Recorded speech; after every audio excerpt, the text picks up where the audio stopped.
بسم اللہ الرحمن الرحیم۔ السلام علیکم۔ آج 6 فروری بروز اتوار ہم بات کریں گے 3 اہم ایشوز کے حوالے سے نواز شریف کے خلاف ایک اور ان کے دور حکومت میں، اور یہ 24 سالہ پرانا کیس ہے جب نواز شریف ملک کے اقتدار کو سنبھال رہے تھے اور اس وقت بہت بڑا فراڈ ہوا تھا ریاست پاکستان کے ساتھ، اور ریاست پاکستان کے کروڑوں ڈالر کہیں ہڑپ کر لیے گئے تھے اور ان کا اتا پتہ نہیں تھا۔ اب اس کے اوپر نیب نے کارروائی شروع کر دی ہے، اور یہ ایک اتنا بڑا کیس شریف خاندان کے گلے پڑنے والا ہے کہ شریف خاندان پہلے نہیں نکل پا رہا، اور اس کیس کے بعد تو شریف خاندان کے بچنے کا کوئی چانس نہیں ہے۔ اس کی تفصیلات میں آپ کے ساتھ شیئر کروں گا۔ ساتھ ہم بات کریں گے شریف خاندان کے قریبی ساتھی نے شریف خاندان کو چھوڑ دیا ہے اور انہوں نے مسلم لیگ ق کو جوائن کر لیا ہے۔ اس کی تفصیلات میں آپ کے ساتھ شیئر کروں گا۔ جو ہم نے مطالبہ کیا تھا الیکشن کمیشن سے، آج ضیاء الرحمان جو کہ سرکاری افسر ہیں ان کے حوالے سے بالآخر الیکشن کمیشن نے کارروائی کی ہے، اس کی تفصیلات میں آپ کے ساتھ شیئر کروں گا۔ پہلے میں آپ کو بتاتا چلوں کہ جو پاکستان کو ایک اور خوشخبری ملنے والی ہے، اور وہ ہے وزیر اعظم عمران خان کا جو دورہ روس ہے اس کے حوالے سے سفارتی ذرائع کا یہ کہنا ہے کہ وزیر اعظم عمران خان چائنا کے دورے سے واپس آ رہے ہیں، اور ساتھ ہی جو روس کے صدر ہیں انہوں نے وزیر اعظم عمران خان کو روس کے دورے کی انہوں نے دعوت دی تھی، جس کو وزیر اعظم عمران خان نے قبول کیا ہے۔ 23 سال کے بعد پاکستان کے واحد وزیر اعظم عمران خان ہوں گے جو روس کے دورے پر جائیں گے۔ فروری کے آخر میں، اس مہینے کے آخر میں اس دورے کے حوالے سے اور پورا وفد جائے گا وزیر اعظم عمران خان کے ساتھ، اور وزیر اعظم عمران خان روس کے صدر کے ساتھ بھی اہم ملاقات کریں گے، اور وہاں پر مختلف جو پروجیکٹس ہیں ان کے حوالے سے، مختلف کمپنیز کے حوالے سے، مختلف ڈپارٹمنٹس کے حوالے سے بھی الگ الگ ملاقاتیں بھی ہوں گی، اور یہ وزیر اعظم عمران خان کی ایک بہت بڑی کامیابی ہے پاکستان کو چائنا اور روس کے ساتھ، کیونکہ اب ہم نے جو سفارتی سطح پر جو امریکہ کے ساتھ ہمارا ایک پرانا تعلق تھا، اور جس کے بارے میں آج تک ہمارے تھنک ٹینکس کہتے ہیں کہ ہم نے 1948 میں اور اس کے بعد لیاقت علی خان جب امریکہ کے بلاک میں گئے تھے تو اس وقت ہی ناکامیاں ہمارے سر پر بٹھا دی گئی تھیں، اور ہم نے دیکھا کہ امریکہ کی دوستی سے ہمیں کچھ نہ ملا۔ اب ہم نے امریکہ کے ساتھ بھی اپنے ریلیشنز ڈیفینیٹلی بنا کے رکھنے ہیں، اور ہم امریکہ کی مجبوری ہیں۔ دوسری طرف ہم نے رشیا اور چائنا کے ساتھ جو اپنے معاملات ہیں ان کو مزید بہتر کرنا ہے، اور یہ وزیر اعظم عمران خان کا ایک بہت بڑی اچیومنٹ ہوگی، اور انشاءاللہ فروری کے آخر میں اس کے جو روس کا دورہ ہے اس پر بھی انشاءاللہ وزیر اعظم عمران خان قوم کو خوشخبری سنائیں گے۔ پھر معاملہ آ جاتا ہے مولانا فضل الرحمان کے بھائی ضیاء الرحمان کا، جن کو 3 جنوری کو جو میئر کا الیکشن ہو رہا ہے ڈیرہ اسماعیل خان میں، اور پہلے ANP کے جو امیدوار تھے ان کو قتل کیا گیا تھا، اس کے بعد بلدیاتی الیکشنز پوسٹ پون کر دیے گئے تھے ڈیرہ اسماعیل خان میں میئر کے۔ اب وہاں پر پاکستان تحریک انصاف، جمعیت علماء اسلام فے اور باقی جماعتوں میں وہاں پر ایک سخت مقابلہ ہے۔ علی امین گنڈا پور پر بہت سخت نالاں ہوئے چیف الیکشن کمشنر، اور دھمکی بھی دی کہ اگر علی امین گنڈا پور نے اپنے آپ کو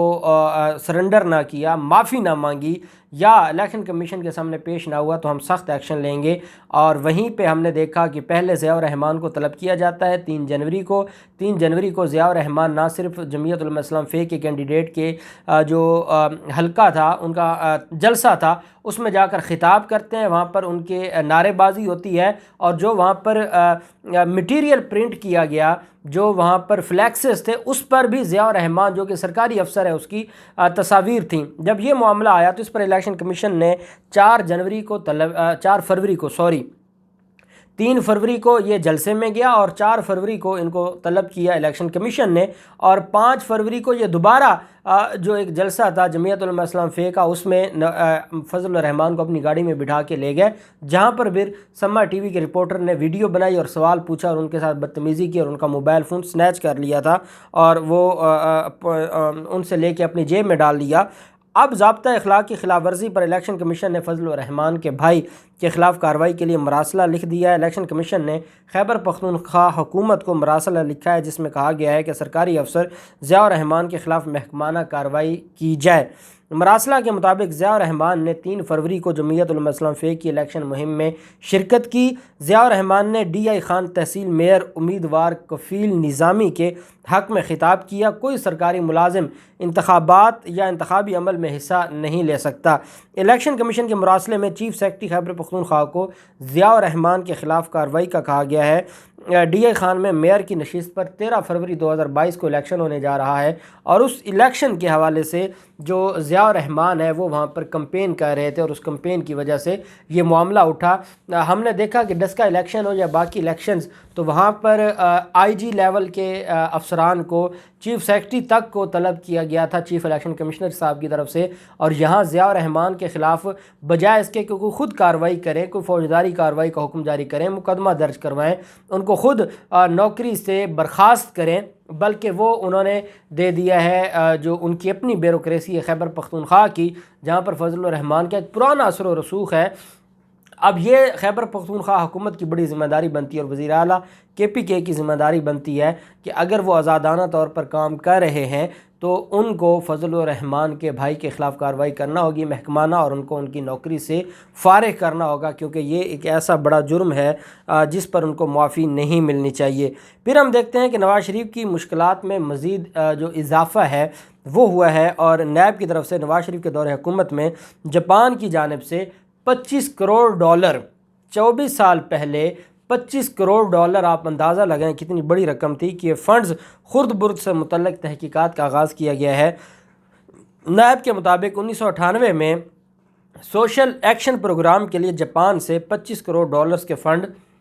حاصل کیے گئے تھے۔ نیب نے سابق وزیر اعظم نواز شریف کے خلاف 24 سالہ پرانا جو کیس ہے اس کو کھولا ہے، جس کے مطابق $25 کروڑ کہاں خرچ ہوئے کوئی سراغ نہیں مل رہا، جس کے لیے نیب نے تحقیقات کا آغاز کیا ہے۔ وزارت منصوبہ بندی کو $25 کروڑ کے فنڈز کے استعمال سے متعلق کوئی سراغ نہیں مل سکا، کوئی ریکارڈ نہیں ملا۔ یہ فنڈز تعلیم اور صحت کے منصوبوں پر خرچ کرنے کے لیے جاپان کی حکومت کی جانب سے 1998 میں نواز شریف کے اقتدار کے دوران حکومت پاکستان کو دیے گئے تھے۔ خدشہ ظاہر کیا گیا کہ یہ فنڈز قرض اتاروں ملک سنواروں کے اکاؤنٹ میں منتقل کیے گئے تھے، تاہم اس حوالے سے کوئی دستاویز یا ریکارڈ سامنے نہیں آ سکا کہ یہ رقم واقعی قرض اتاروں ملک سنواروں کے اکاؤنٹ میں منتقل کیے بھی تھے یا نہیں تھے۔ اور نیب رپورٹ کے مطابق نیب کی جانب سے جو تفصیلات طلب کی گئی ہیں، وزارت منصوبہ بندی کی جانب سے اس پر جواب تیار کیا جا رہا ہے،